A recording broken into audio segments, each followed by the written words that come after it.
And now, broadcasting live from the Elevation 5280 Sports and Lifestyle Studios.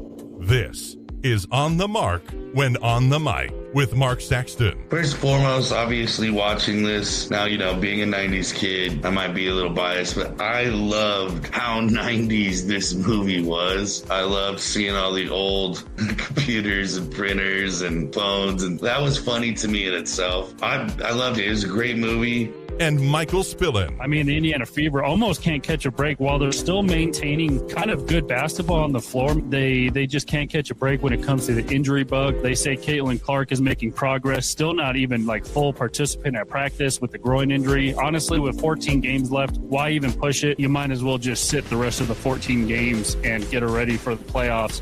Now, On the Mark when on the mic is on.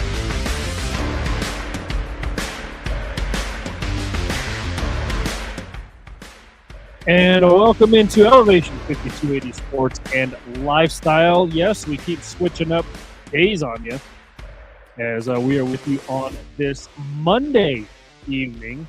As before we get any further, Nick Ferguson not able to join us tonight, so we will dive through Week 4 of the NFL ourselves if we can manage. I think we can, and a whole lot of baseball and basketball all around as it's media day. The NBA, the WNBA finals are just about set. So we will get into all of that in What Are You Watching? And then we will get into the wheel review. I'm very, very interested to hear Mark's review of one of his favorite childhood movies. So we will get into that in a little bit. Mark, how are you? Good. Glad to be back and excited to give my review, as excited as you are to hear about it. Yes. Mine's very interesting too, because it's something I've never seen before. So yes, we will get into all of that here at the second half of the show. Don't forget to dive into all of our social medias, Facebook, X, Instagram, subscribe to our YouTube channel as well at 5280 Sports Radio. All of that is on the website as well, e5280sports.com, our home base. Go on there, check out all the previous shows, articles, blogs, whatever you want to call them. Everything's right there on e5280sports.com. Has cold medicine ever worked for you? Do you like taking cold medicine? I hate it, and it tastes nasty. I haven't found one cold medicine that actually tastes decent, and I just feel like you just gotta die through it. You know what I mean? Yeah, you definitely have to work through it, but there's some, I guess, that puts it on pause for a little bit, at least while you sleep. Kind of pushes the pause button, and then you wake up and you either can't breathe or your nose doesn't stop running. One of the two is happening. So, yeah, I had that going on last week. So I don't know if I still sound a little weird, but yeah, it was just like a head thing, like sinuses. Yeah. And I don't know if it's because the weather's changing and all the leaves are changing and people are driving to the. Don't take me to the mountains to look at leaves, by the way. Don't ask me to look at leaves. Don't ask me to go to the mountains. I forget the mountains are there half the time. Could care less about tree leaf color. So there you go. I feel it. No, I like I said, every cold medicine that I've ever taken, it doesn't feel like it helped. And then every time you wake up, it's just misery. Absolute misery. Yeah, every time. Like I said, your nose is either stuffed where you can't breathe or like you don't have enough tissues to stop all the running. Like, where is all this coming from? Right. Just feel like death. That's the worst part. Yeah. So definitely experienced that last week. So on the up and up this week, as again, a lot to get into today. As once again, we'll dive right into What Are You Watching? If you're new to the program, then we do our top 3. What are we watching? Not so top 3. What are we not watching? Mark, why don't you kick it off this week? Where are we starting? You know what? I feel like our what are we watching is gonna be, around the same. Let's start off with what are we not watching, because I got an interesting one. So what are we? Yeah, I do have some things to get off the old chest, and it's not I forgot. It's not Vapor Rub or whatever you call it. Not But, Vicks. Yeah, Vicks Vapor Rub. I'm like a uniform stickler. I don't know what it is. I think maybe we talked about it not so long ago, like when the Stanley Cup playoffs were out in like the patch alignment. Like you can't have, like, you have a sponsor, you have the captain's patch, and then way up in the corner you have like the Stanley Cup. That stuff pisses me off. I don't know what it is, but I'm a stickler for uniform looks. Like what happened to wearing white at home and dark on the road? What happened to that? I know the NHL has flip-flopped a couple years, like maybe like 10 years ago. Now the dark is home. Okay, but stick to it then. Like the NBA, everyone's wearing dark at home. I get it. You're gonna have like all the retro, or what are they called?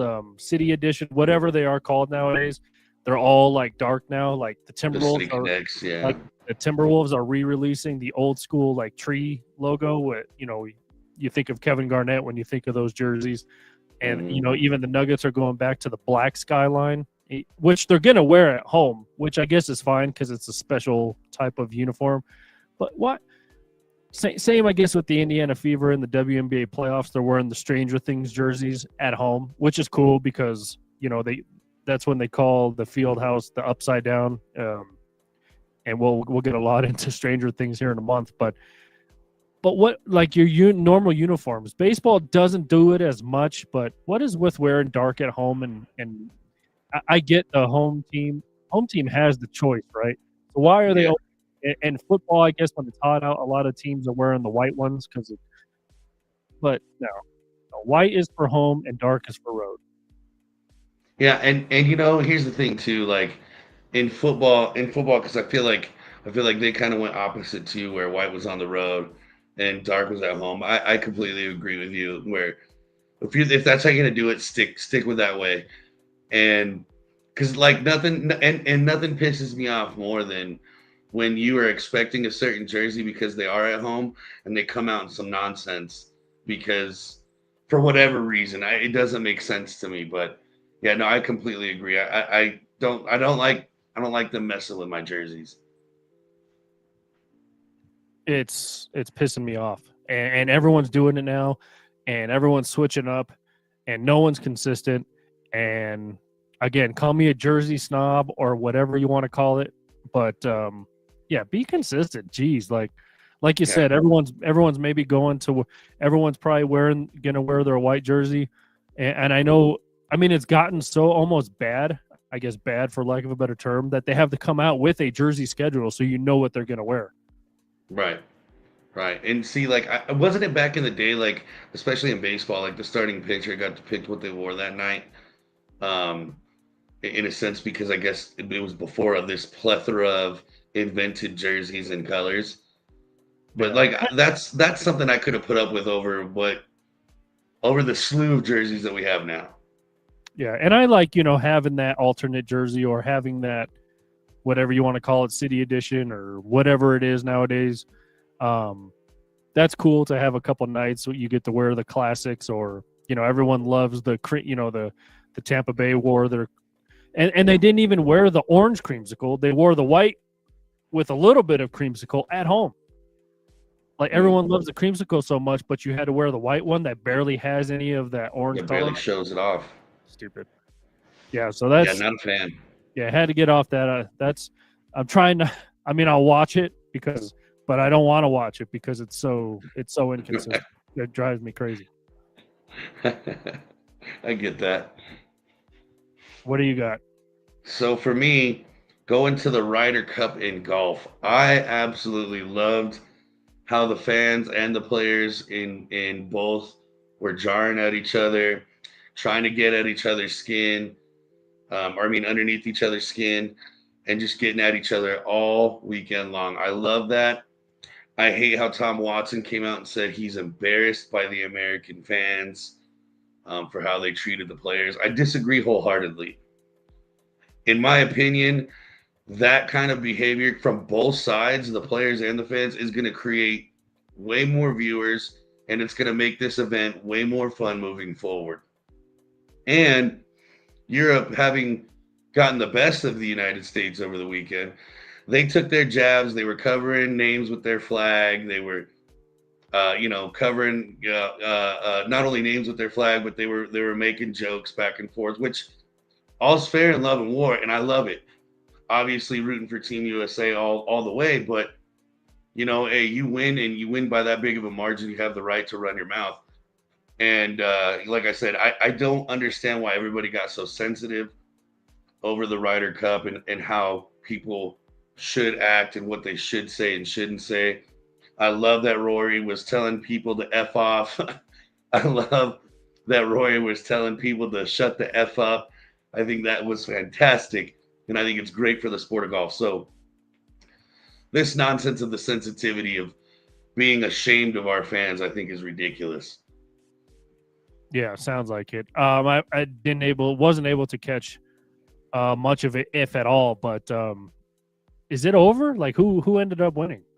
Yeah, Europe won by a lot. Like, I think it was. I know the U.S. was kind of struggling there.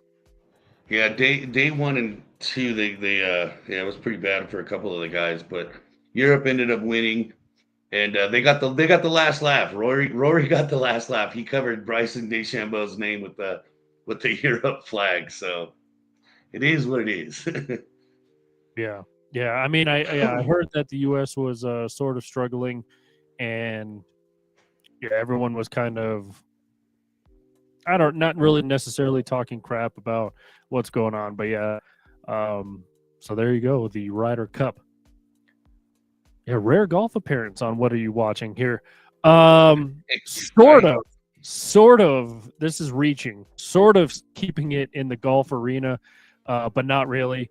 I don't know about you, but I couldn't even tell you the last Super Bowl halftime show I watched, as the Super Bowl halftime show entertainment was announced yesterday during Sunday Night Football, and it will be Bad Bunny. Couldn't tell you one song by him. So here we go. Here is Bad Bunny and he was very funny in Happy Gilmore. He was the caddy in Happy Gilmore. Again, couldn't tell you one song, couldn't tell you anything. Honestly, the best Super Bowl halftime show in my opinion, for my genre, I guess, for me growing up, was Dr. Dre, Eminem, Snoop Dogg, all those guys at SoFi Stadium a couple years ago was my favorite, just because grew up listening to that kind of music and grew up listening to that guy. And there was whispers of Adele. That would have been a way better choice. I don't know what happened. I know these artists don't get paid to do the halftime show. I think they have to put up their own money to do the halftime show. And there's been a lot of posts, a lot of people saying, get over it, get over it, get off my lawn, guys. Don't watch it if you don't like it. I know. That's why it's on our not watching list. But the thing is, all of his songs, I think, and I guess, and apparently are in Spanish. So I don't know who you're catering to unless you're reaching out to I know there was a game in Mexico City this year, unless you're reaching out to a new demographic, new audience, potential landing spot to play games like Germany we just saw and London that's been in the NFL forever. But yes, I will not be watching the Super Bowl halftime show this year. You know what? That's a good point. And it's funny because I was reading an article on that today too. And since when did like once again, the sensitivity is just atrocious. When did they get so offended because people don't like that type of music? Whether you like them or not is irrelevant. But I mean, personally, I've never heard one song by the guy either. Honestly, didn't really know he existed until Happy Gilmore.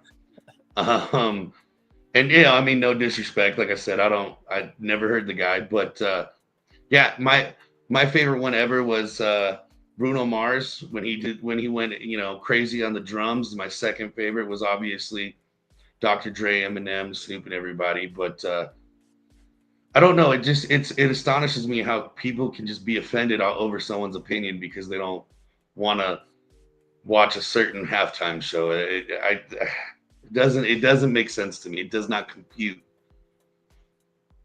Yeah. So again, I will not be watching it. So thank you. There you go. All right. What else are you not watching? I'm not watching. And this, I guess, isn't a not watching because they're obviously not in the playoffs, but I just want to talk about it for a second. The Mets not making the playoffs in baseball. Just an atrocious showing of baseball, an atrocious collapse. And as much crap that was talked, by these Mets and these Mets fans all year long that we all had to put up with, and then they do. I mean, just an embarrassing collapse with the talent that's on that team. Giving Soto half of Queens, I believe, maybe a couple of the subways, and just missing the playoffs. I cannot believe that organization has not burned down yet. That is crazy to me. Yeah, what is the second highest payroll in baseball? Like $330 million or something crazy like that. And then to not make the playoffs is pretty crazy.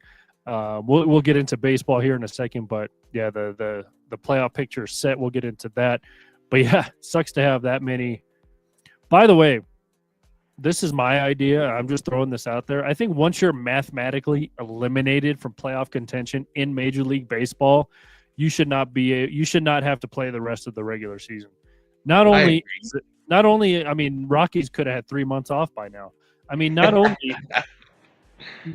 is there 162 games, which is way too long, but and a lot of it does come down to what 2 days ago. A lot of it came down to this last weekend of who's snatching playoff spots. That I get, but when you're 43 and 117 mark, there is literally no point to play in August and September. Zero.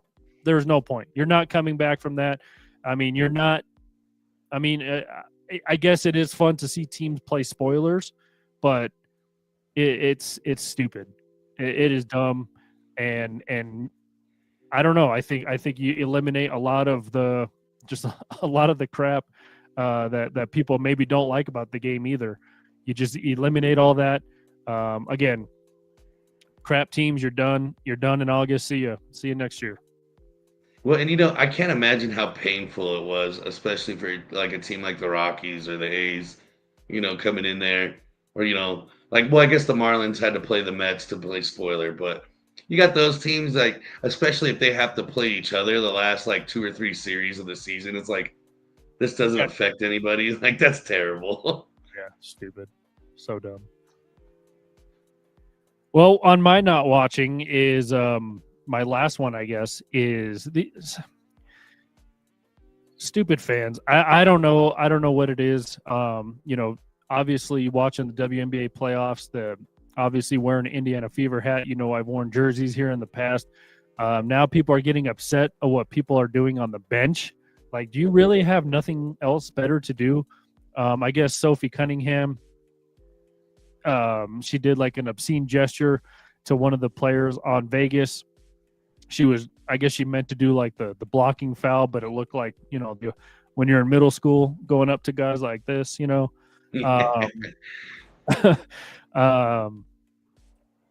I guess she was doing that. And then I guess she got into a quote unquote heated exchanges with one of the assistant coaches on the team. I don't know. Like, why are you so, I get it. So, I mean, six of their really good players are sitting on the bench. You could make up a starting lineup with the players that the Indiana Fever have injured right now. But they are like, why are you so focused on what they're doing on the bench? Like who cares? And then, Caitlin Clark, a week ago got fined for what she said on Instagram. They're calling themselves the bench mob now. And I mean, I think it's funny. I think it's cool. Again, half their bench is made up of injured players. So, but yeah, I mean, and then people are posting it all over Twitter, all over X, or whatever the hell it's called now. And I literally was trolling on X the other day, Mark, and I said, get over it on all these people comments about what people were saying about Sophie Cunningham. And then I said, get over it. And this one person was like, and yet here you are. And I'm like, I don't know what that means. And I said, yes, I am here. I said, you need to get over that too, sensitive Sally. And then I don't remember what their reply was. And they're like, but you're here subtweeting me. You need to get over it. And I'm like, oof, like burn. That hurt real bad, didn't it? That stung deep. And then, so, I mean, just like you said, the sensitivity nowadays is just off the charts.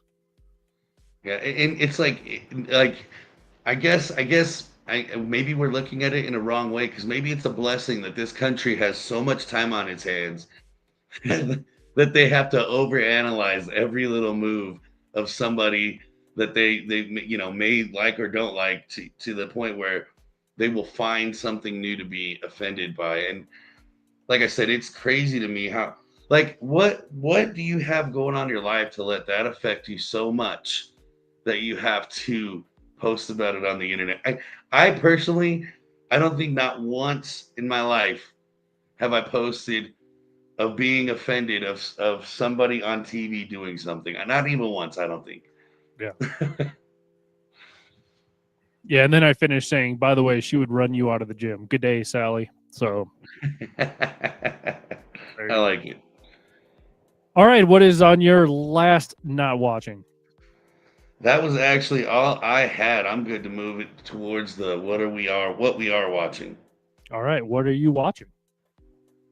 Already talked about it. MLB Postseason. It's here. I can't wait. I think we're in for a good one. The Padres and the Cubs are set to play tomorrow at noon Mountain Standard Time. Or is it Pacific? Wherever, at least here in Arizona, it's noon for me. And then you got the Reds up, and there it is. And I think this is going to be a fun postseason. We got a lot of great teams on both sides. The Tigers having a fall from grace, losing that division to the Guardians. Seattle being able to hang on in the West, and then the Blue Jays and the Yankees were battling out until the very last day of the season. On both sides of the bracket is going to be a lot of good baseball. I think this is our best playoff setting, in my opinion, in a long time. So I'm excited, and I think no matter which game you flip on, it's going to be a dogfight. So I'm excited. Strap in. It's going down. Yeah, I might actually be watching the MLB postseason, and like you mentioned, look at the American League, Mark. I mean, only one team is from a division by themselves. Otherwise, you have Detroit and Cleveland, which are in the same division, and then Boston, New York, and Toronto are all in the same division, and then you have little old Seattle there from the AL West because of the, I guess, expanded playoffs from a couple years ago when they did that. And obviously, you have the Cubs and Milwaukee and Cincinnati, those three teams from the NL Central. Obviously, San Diego Dodgers from the West, and then of course you have the Phillies, the lone wolf from the NL East. And I said we were going to bring this up here in a minute. Crazy how Cleveland won that division on a walk-off hit by pitch, by the way, as they were playing Kansas City the other day. And yeah, I mean, like I said, it would be cool to see all these crap teams go away at the start of August. But again, then you have, I guess, crap teams like Kansas City hitting a guy on a bases loaded bottom of the ninth inning walk-off to clinch the division. So I guess if you do that, you do take away, I guess, some of those moments. But I mean, these teams would be playing each other. You just eliminate the crap teams. But yeah, I mean, the like you mentioned, the Yankees and Toronto. I guess I didn't realize Toronto was up there already. Like they were already kind of king of that division, and Boston and the Yankees just following up behind. But yeah, should be a good one. And also today was, I guess, you know how like they have the Black Monday after the NFL season. That's when all the coaches get fired. It was a small Black Monday in Major League Baseball, as the San Francisco Giants, they fired Bob Melvin after only 2 seasons, 0 playoff appearances in those 2 seasons. And then the Minnesota Twins from the AL Central, they got rid of Rocco Baldelli, former big leaguer himself, after 6 seasons and 3 playoff appearances. Twins went 70-92 this season. So they felt that he was not getting the job done. I hadn't realized it had been 6 years already for Rocco Baldelli. Yeah, I didn't know that until you just said that. I thought we were on 2 or 3 mark. Yeah, and hired in 2019. So I remember when he got hired.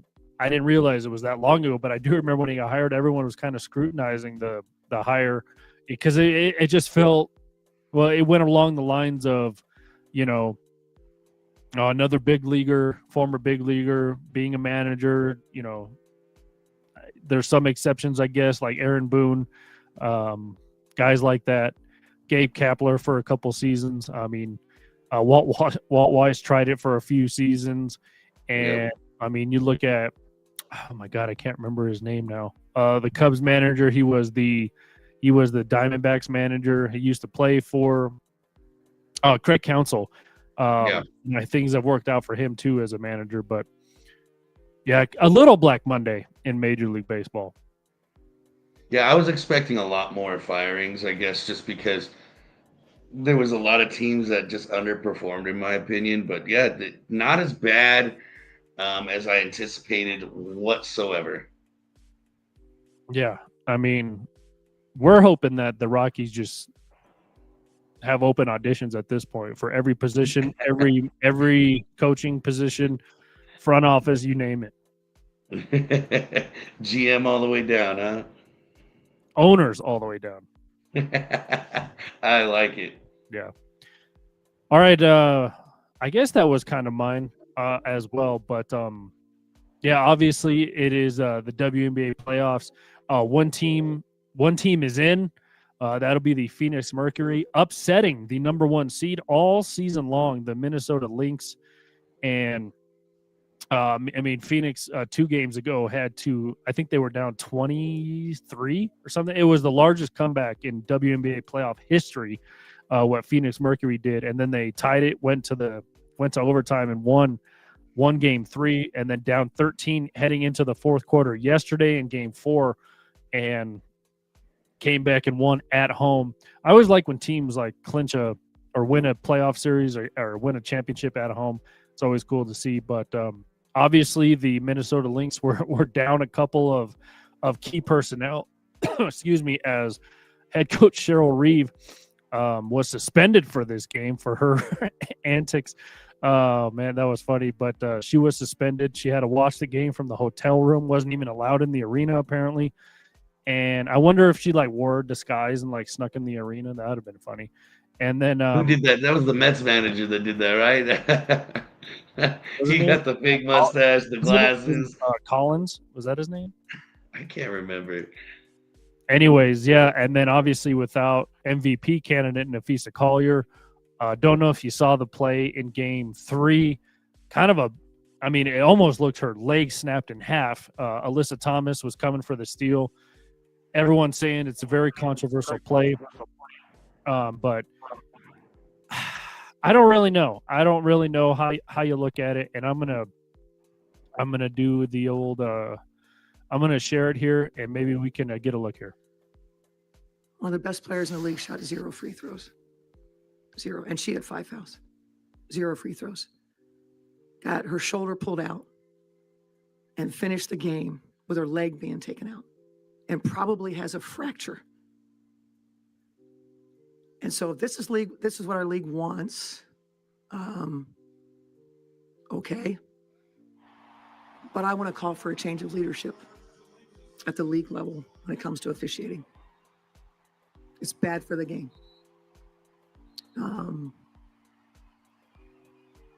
The officiating crew that we had tonight, for the leadership to deem those 3 people semifinals playoff worthy is malpractice.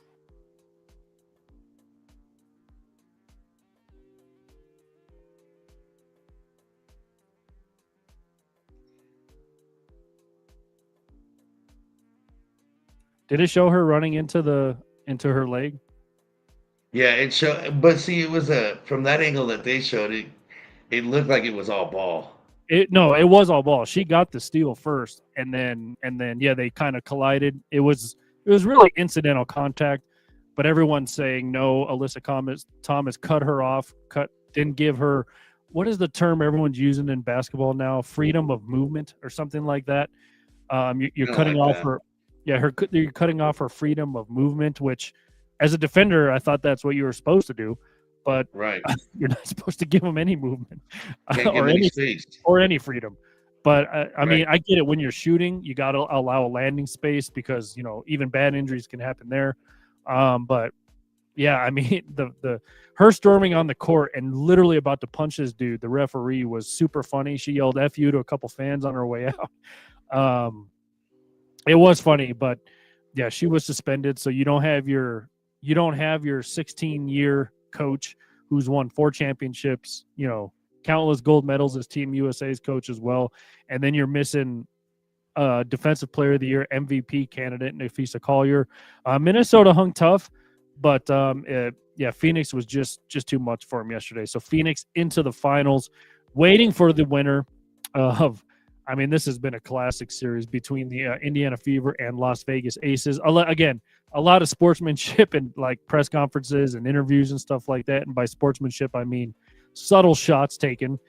And yeah, don't know if you see what Asia will. I mean, if you win, you hear nothing about referees. If you lose, it's all about referees. So no team can have it both ways. You don't hear anything about referees when you win. I know the Phoenix coach was asked about it, and he said, "We've never once talked about officiating. We're just playing our game," and they really haven't, to their credit. Obviously, you heard Shell Reeve there, fucking malpractice. You heard Stephanie White the other day saying we can't get into a rhythm because there's a foul called every 10 seconds. You heard Asia Wilson talk about it yesterday. Same with Becky Hammond, the Vegas coach, saying, look, they had 30-something free throws. We had 8. I mean, and yeah, just the inconsistency of the referee. Why do you care about what a coach says? And why don't you take notice of player safety? If everybody's complaining about it, Mark, I mean, where there's smoke, there's fire. Like, I get it. It would be super tough to be a referee in any league. I get it. Games are going full speed. That, again, it was probably a good no call. It looked bad, but I mean, it was a clean steal, and it was just incidental. I mean, players run into each other all the time, and fouls aren't called. So, yeah, it was a tough one. But the WNBA playoffs is one game away from the finals. We'll see who wins tomorrow. Game 5 between Vegas and Indiana, back in Vegas. Indiana stole game 1 there, so we will see what happens. But it's been a good playoff run so far. Yeah, no, that's been one of the more exciting pieces of sports, in my opinion, just with all the drama both on and off the court. I mean, I think, in my opinion, the WNBA is at its peak like it's never been before. This is probably the best basketball that it's produced. And to credit those girls, you definitely need to have some officiating crews that, I mean, like you said, it's tough. It's tough officiating at any level, at any league, trying to catch it live. Fact of the matter is there's more officials out there, and you need to get the better ones. It sucks to say that, but it is what it is. I like the no call on that. It looked like it's all ball. I think it's magnified because it was a semifinal, number 1 and number 2. Obviously, like you said, defensive MVP candidate as well. So I think that's unfortunate on that side, but there's been way more issues that, we've been able to point out throughout the season than just, the last couple of weeks. Yeah. So we will, I mean, I don't know what goes into hiring officials or training them, but I mean, you heard her there. She, I call for a change of leadership. I'm sure a lot of people didn't like that. But at some point you got to protect players, I guess. Again, that's probably a no call 9 times out of 10. It just sucks that, again, who it was, and in the instance that it was, because then you miss her for a win or go home game. So that's what people are probably pissed about. All right, Mark, what else you watching? NFL, gotta love it. It's back. Not happy with my Packers last night getting the old tie against the Cowboys. Like Coach Ted Lasso said, a tie is kind of like kissing your sister. It's an awful feeling. No, I'm excited. Been a lot of good games, a lot of lot of decent or interesting moves. The Giants starting Jackson Dart this week and getting subsequently getting the win over the Chargers, which is a good football team. Like I said, the Packers and the Cowboys was a good game, even though I didn't get the result that I was after. Obviously, the Packers not getting the result they were after. Very much a good game still to watch. In Thursday night football, going back to Seattle and Arizona. Arizona trying to make a comeback, wasn't able to do it. The Seahawks getting it done, and like the Eagles tried their best to lose against the Bucks as they were up 24-6 at halftime, and only winning 31-25. But yeah, no, a lot of great football going on. Indiana Jones doing his thing in Indy. Didn't get the win against the Rams, but led most of the game. The Bears coming up huge against the Raiders with a blocked field goal. The Raiders. So that was fun. And then the Chiefs coming back and beating the Ravens. So, well, not coming back, but they just handled business against Baltimore. Yeah, now Baltimore a little concerned. Lamar Jackson exited that game with what looked like a hamstring injury. Washington, again, we talked with Nick about this a couple weeks ago about the injuries already mounting up for a lot of teams. Brock Purdy will be back or is back for the San Francisco 49ers. But, you saw Jaden McDaniels still out for Washington. McLaren still out for Washington. There's still a lot of injuries to, I guess, clean up to get these teams at 100%. But like you said, another block kick to seal a game. How about that? This is the most block kicks I remember in a quarter of a season than ever before. And the good old Tennessee Titans 0-4. I don't know if you saw what Cam Ward said. He said we're ass, which is pretty funny. But yeah.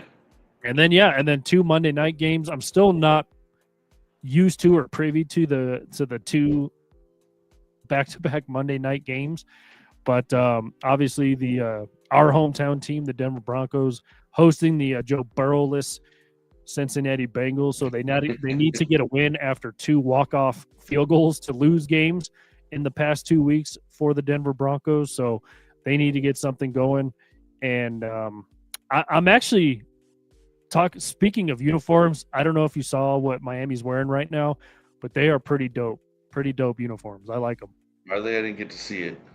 Yeah, the game's happening right now. Miami has a 3-0 lead over the New York Football Jets. So, and then, the Cincinnati-Denver game will be kicking off here shortly over on ABC. That other game's on ESPN right now, 3-0 Miami. But they have I think it's called the Rival. I don't know if you saw Arizona's jerseys, but they were pretty cool. I liked them. You liked them? I hated them. Yeah. And I like how they try to incorporate the copper. I loved what they did with the end zones.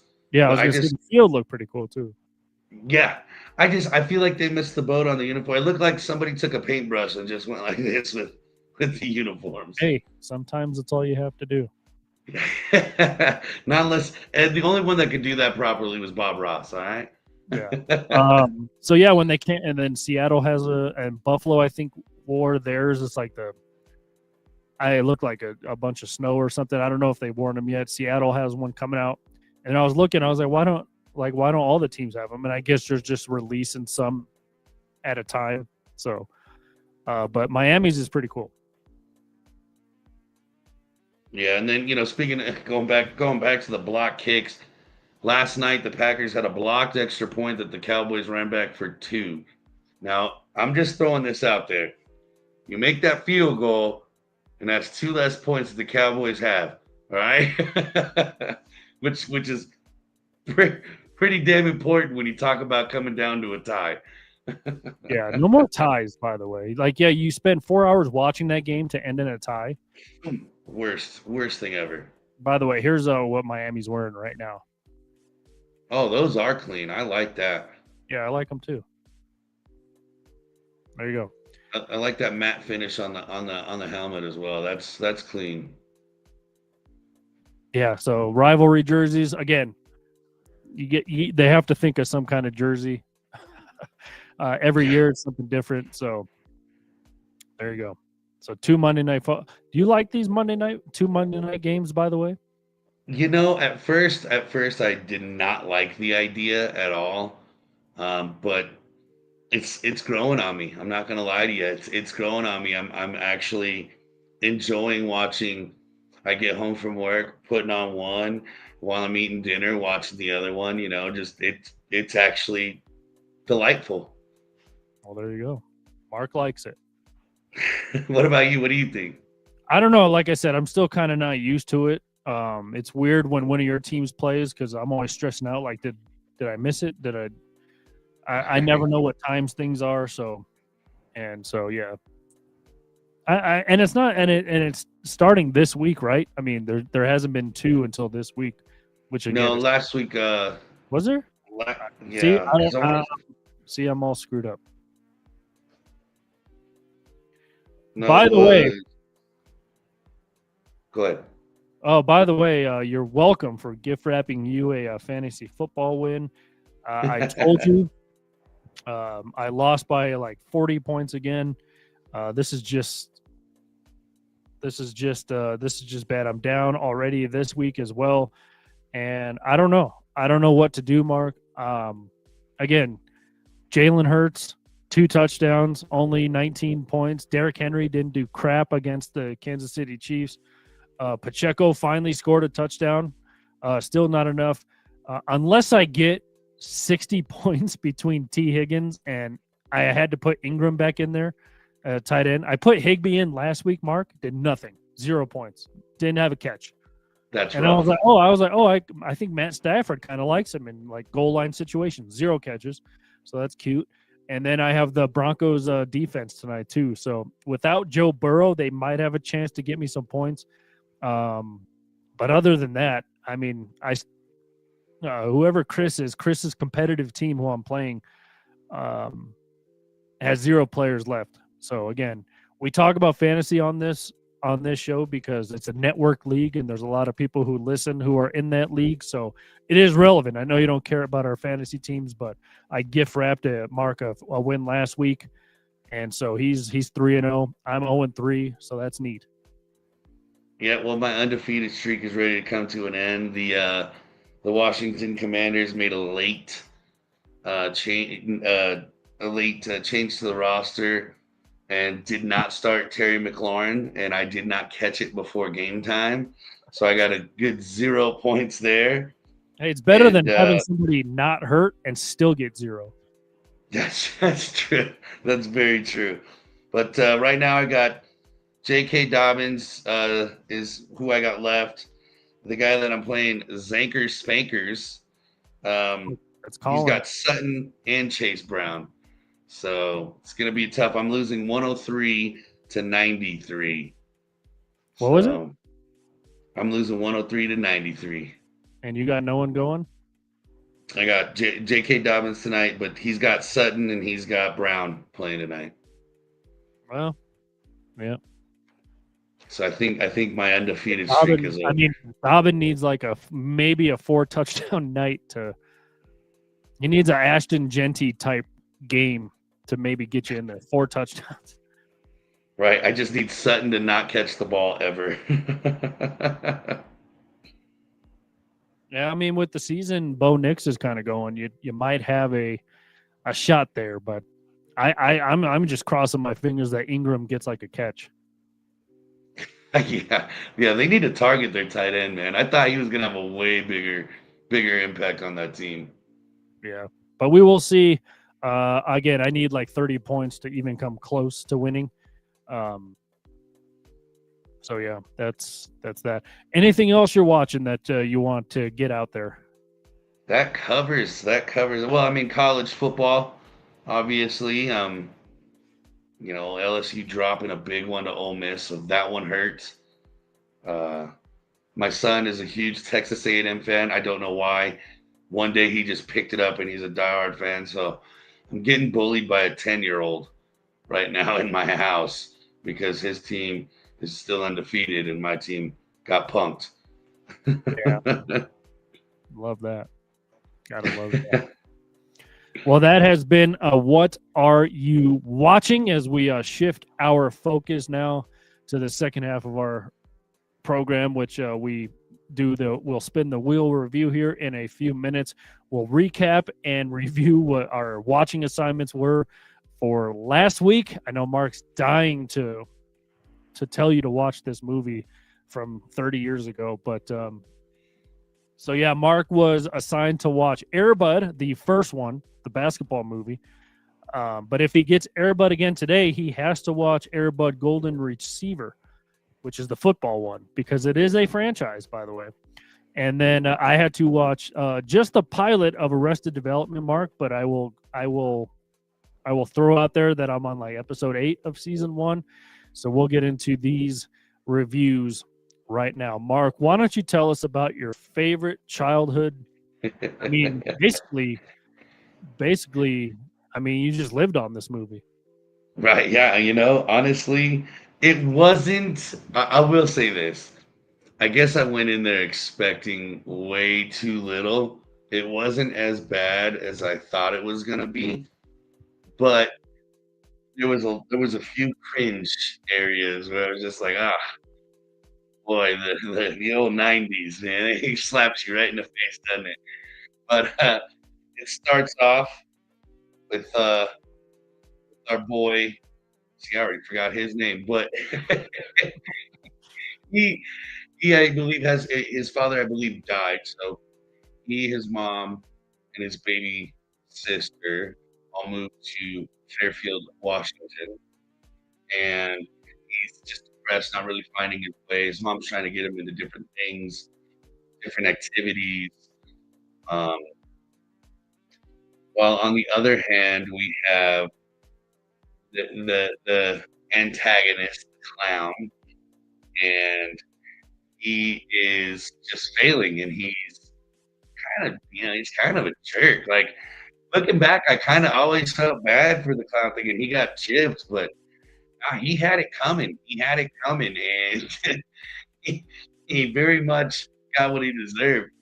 So he's not very good at his job. The dog, who he came up with the name on the fly, which towards the end of the movie he called Blue. But the dog was talented, was able to catch the tennis balls that he threw and make the kids laugh, and that was the only part that the kids enjoyed. And then the problem was he used to hit the dog with a rolled up stack of newspapers. So the dog got scared, acted out, wrecked the party. The cake went everywhere, drugged the clown around everywhere, all over the living room, and just ruined the whole party, ruined the whole day. So the guy pretty much got fired from that, I guess you call it a gig, and didn't get paid, didn't get any references, as he did ask on his way out the door. And he said that he's had enough with it. He's going to get rid of the dog, and he's taking him to the pound. Calls the pound, says, "You know what? I've got a dog, really bad dog. You need to take him." As he's driving, the dog falls out of the back of the truck while in its kennel, and was met by our kid here, and his mom actually almost ran it over, knocking the door open where the dog was able to escape. Moving on down the line, you had Bill Cobbs in the movie, playing a ex-professional basketball player, and in the movie he's our janitor / handyman, fixing things around the school. And our boy here decides he's going to be a manager for the basketball team. So he's taking kids, which in the 90s, apparently kids were just like living like high schoolers because they were doing whatever they wanted, playing for championships, city championships, and in an elementary school, which I don't ever remember playing for city championships at that age. But they also have this whole boiler room down underneath the school where apparently they just let students go, because our boy was washing jerseys down there, messing with equipment, just like I said, totally 90s thing, because the liability this school left in that young man's hands is outrageous. But he finds out that the janitor was an ex uh, NBA player, tried to get his autograph. Bill Cobbs is like, nope, that guy died a long time ago. Sorry, kid, that ain't me.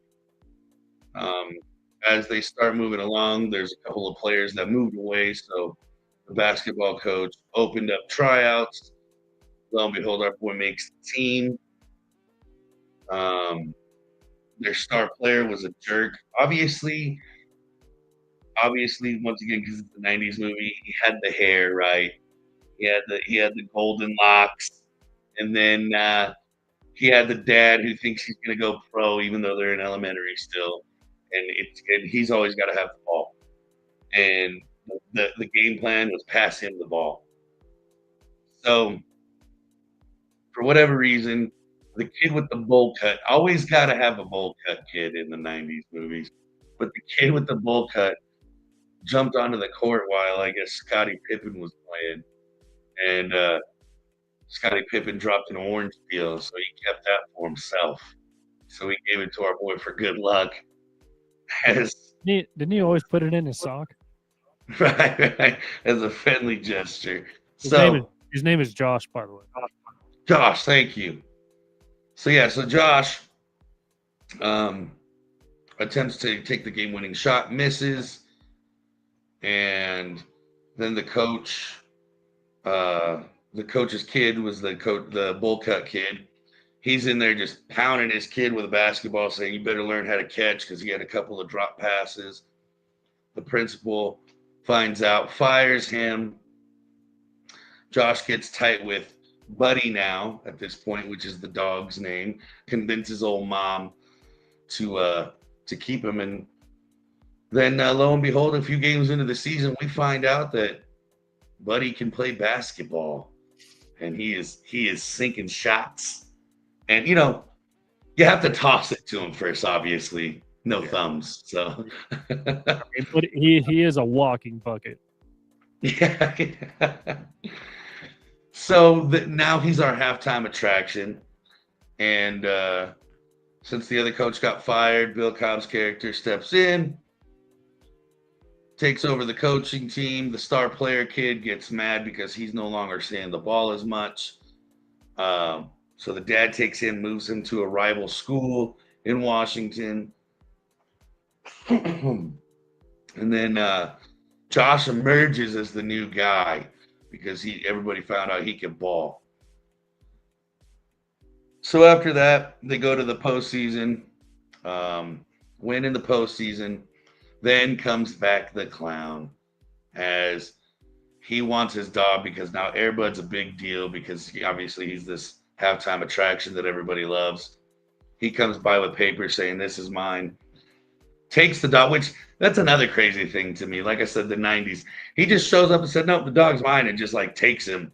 Like no cops were called. There was no like we're gonna go to court. None of this. None of this went down. Just jumps into the backyard, says, "This dog is mine now." The mom didn't do anything. Josh obviously goes into his room, slamming the door, crying, and him and the dog take off. Well, then the championship game comes along, and before then, Josh has decided that he's going to go free his buddy. So he runs down, finds out where the clown lives, jumps in the backyard, pulls him out.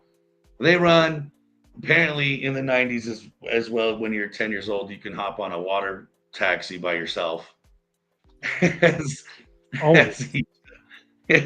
he jumps across the whatever lake is over there in Washington and to an abandoned field where he leaves this dog and said, "All right, you need to go away from me because you can't be with that guy. But if I have you, he'll take you." So he leaves Buddy all alone on this island, if you will, I guess.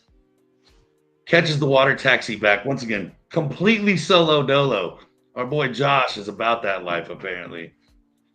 Comes back to play in the championship game against our original star of the basketball team and his new team.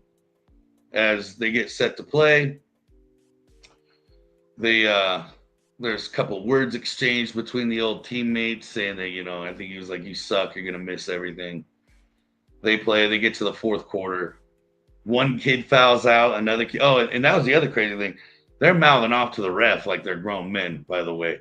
He's like, "What, ref? You gotta be kidding me." And he fouls out because he was telling the ref what for. So, and then another kid gets hurt. And I don't know how, but be it as it may, Buddy makes his way across that river. If wouldn't you know, makes his way onto the court and proves that he can shoot a basketball. And there he is. That's our new teammate. Get a jersey on this dog. They cut him out some sneakers. They gave him his jersey. They called him K9 when he checked in. That's how he checked in, was K9. And dude, I think I counted at least 12 points and 3 rebounds. Okay, so he got 3 boards. He went up there and got them. Yeah. So they ended up winning the championship. He's a good boxer. He's a good boxer for being a golden retriever. That's right. And Josh ends up taking him home on the way out of the gym there. The clown says, "Nope, I'll see you in court."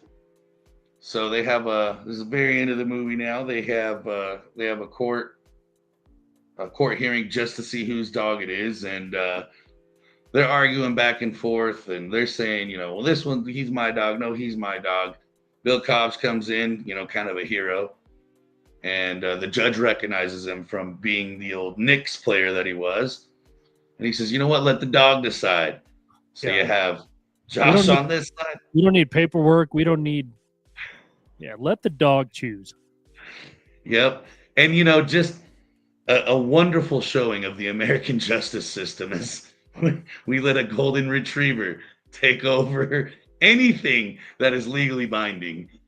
And so you got Josh on one side, Clown on the other, and subsequently chooses Josh, and all's well that ends well in Fairfield, Washington. There you go. I mean, to the Clown's credit, if he was Pennywise the Clown, this would be a whole different discussion. The dog would not have left, first of all, because he'd be scared of getting eaten. But, yeah, I mean, walking bucket, that dog. And like I said, getting a couple boards while he's at it. I mean, just getting up there. I mean, I wouldn't have been surprised he had to have had a couple assists, right? Yeah. Maybe. Oh, yeah. Yeah, definitely. I think if I counted right, the assists were about 5 or 6, just right off the beak, off the nose there. You throw him the ball, and he's like Jokic. You throw him the ball, and he's already leading somebody ahead. So that's right. Yep. Sees it. The vision was impeccable. Yeah, that court vision on that dog. Do you recommend this movie? Do you give it a grade? How are you doing this? Anybody over 12, I do not recommend it to. Like 10-year-olds are going to go out and try to throw balls at the dog, and it's just going to hit them right in the face. How many dogs have gone through that, by the way, since kids have watched this movie in the 90s? Like, how many dogs have gotten, like, concussions because kids are just throwing basketballs just bouncing the ball. Just bouncing it right off its skull. And, not only that, but could you imagine, like, that's one of their main pieces of, like, survival, being able to sniff. Could you imagine how many broken noses? How many? Yeah. Poor dogs. And that's one of their most sensitive areas too. So I couldn't imagine just throwing a couple pound rubber basketball at its face. Yeah. Poor dogs. Well, I had to watch the pilot of Arrested Development, and this was going to be interesting because I had never seen this show, heard a lot about it. Obviously, Jason Bateman, the star of this show. A lot of people, quote unquote, got their starts on this show. So I'm up to episode 8 in the first season. I honestly don't know how many episodes are in the first season, but kind of a rundown on season 1. Obviously Jason Bateman, it's about the Bluth family. They kind of run a real estate company, development and stuff like that, building houses. He's basically, I guess, the normal one in his family. He's got a whole bunch of brothers and a crazy sister. His dad, George Sr., played by Jeffrey Tambor, he goes to jail. Jeffrey Tambor, he's been in a lot of stuff. If you've seen his face, you will recognize him. He gets arrested for, I mean, list it, you name it. I mean, insurance fraud, treason, just everything. And hence the part of the arrested part in the title. From there, it's basically all craziness. Job, which is played by Will Arnett, is one of Michael's brothers. He's a magician, but he wants to be more included in the family business. So Michael will give him like small tasks from here to there, like, hey, break into this office and steal these files or whatever. And then Job, it was all funny when he couldn't get a frozen banana. They run a banana stand, by the way, as well, which is now run by Michael Cera's character, which is George Michael, which is Jason Bateman's son in the show. Basically how Michael Cera got his start, by the way. Super young in this. Funny, same. I mean, what you see in Superbad is basically how he's playing this character as well.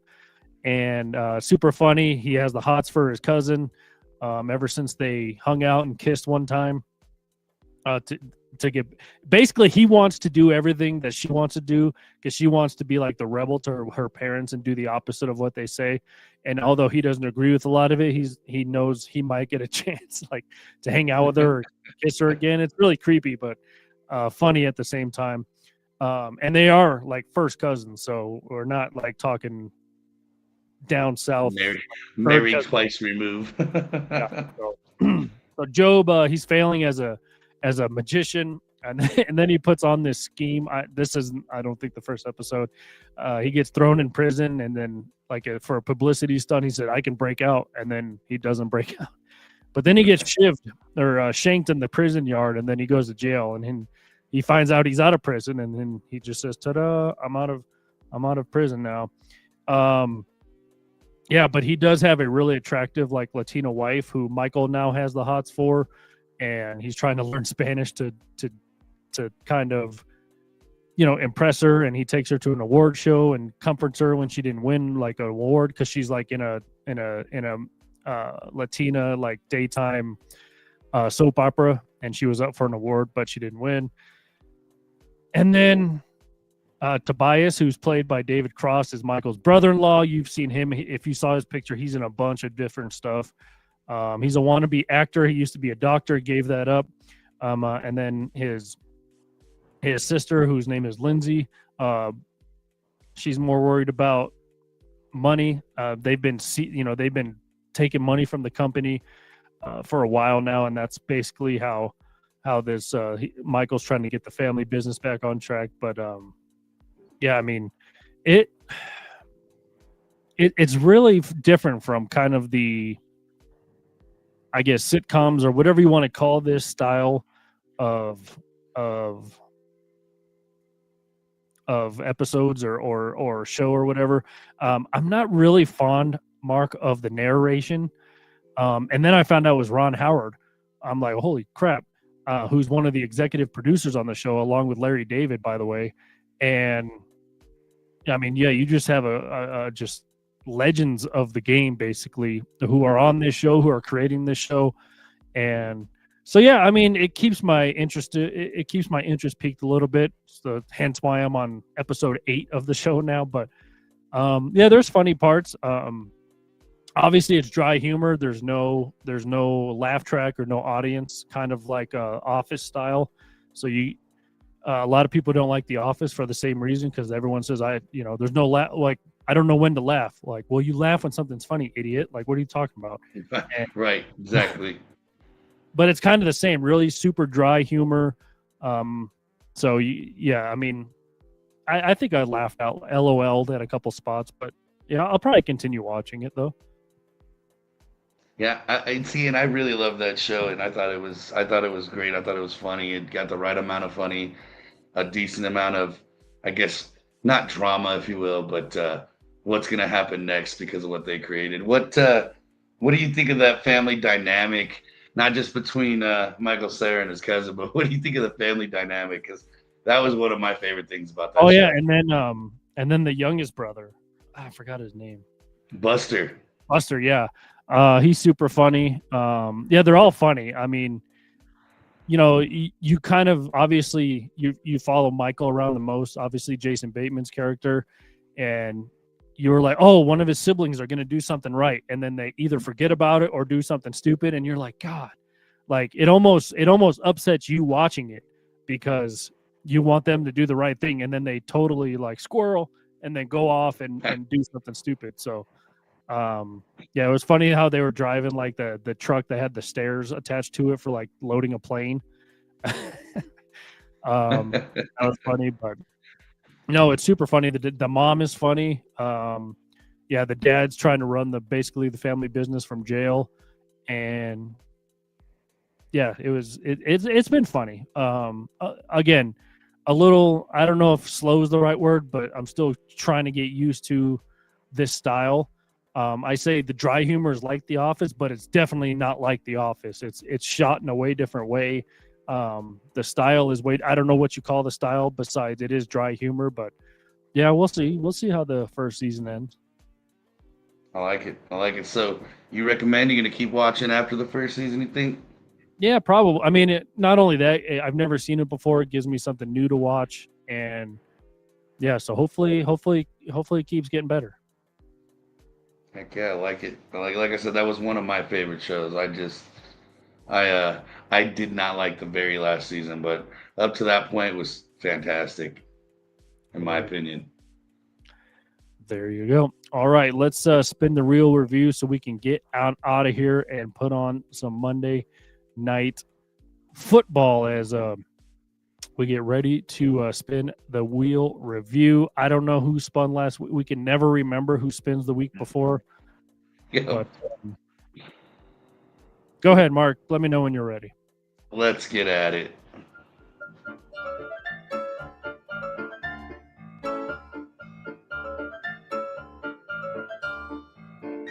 Another movie. I'm going to start betting on this. Crowd loves it. All right, let's see what genre. We got comedy, horror, Marvel Madness, sports, cartoon, and action. I am hoping for the second Air Bud. Oh, you lucked out. Ooh, that's like dead center. Horror. Okay. So another horror. What horror movie did you have to watch last time? It was I could see it, but I cannot remember it. All right, well. It was an Exorcist movie. I remember that.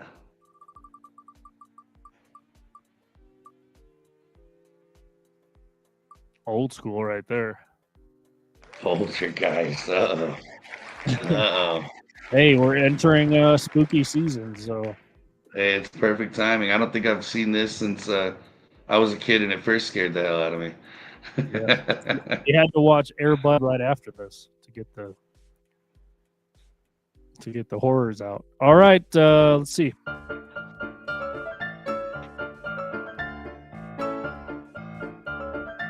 Other TV.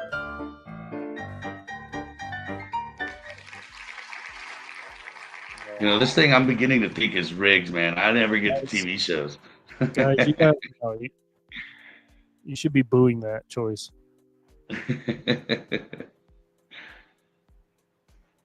All right, let's see what genre. We got drama, cartoon, superhero, miniseries, comedy.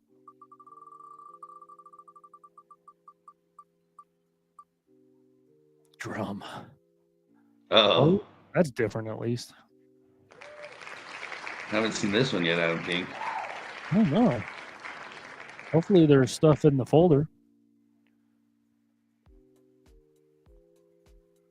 All right, there's actually a lot. Oh, wow. All right, here we go.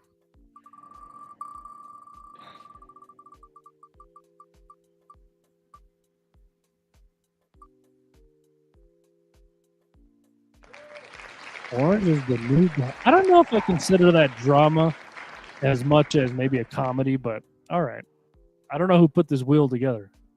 I don't know who put this wheel together, but all right. Orange is the New Black versus The Poltergeist. Poltergeist. Again, two different total ends of the spectrum. Have you ever seen Orange is the New Black, by the way? I have. I actually watched it all the way up into the last season. Got a first couple episodes in the last season, and I stopped watching. Well, there you go. All right. Well, that is going to do it for us. Hopefully, hopefully our reviews are strong for next week, as we have Poltergeist for Mark and Orange is the New Black for me. And tomorrow, by the way, is the last day for White Collar on Netflix, so you're gonna miss it. Gotta get on there. You gotta get it before it's gone. I already watched it. I'm telling you. But I'm running out of time. You literally got 24 hours to watch that. All right, but that is going to do it for us here on the mark, when on the mic here on Elevation 5280 Sports and Lifestyle. Don't forget to like all of our socials: Facebook, X, YouTube, all of them, Instagram, whatever we're on. There we are. That didn't make any sense, but that is how we're going out. And in case you were wondering what the scores were, Dolphins now have a 10-0 lead over the Jets, about 45 seconds till halftime. 10 minutes left in the first. Bengals and Broncos are tied at 0, as we will let you run to your TVs and watch those. Don't forget, again, to subscribe to YouTube and go to our home base, e5280sports.com, for all of the goodness as well. Past shows, articles, blogs, stuff like that. Pro Wrestling Daily, Between the Lines, all the blogs on there as well. Mark, any final thoughts before we get on out of here? Let's go enjoy some football. By the way, I did want to add, NBA Media Day was kind of fun, as the season is about to get going. And remember how I shut down those stupid idiots who were like, Joker and Luka in Lakers country next year? Yeah, shut up. Yeah. Joker literally said today, he said he wants to be a Nugget forever. So I guess everybody says that, but he's not. Him and Jonas Valanciunas, all that drama, they were hugging each other and goofing around. So shut up. Right. I like it. But that is going to do it for us here. Hopefully we'll have Nick back next week to talk everything football as well. But for Mark Saxton, I am Michael Spillman. We will talk to you next week.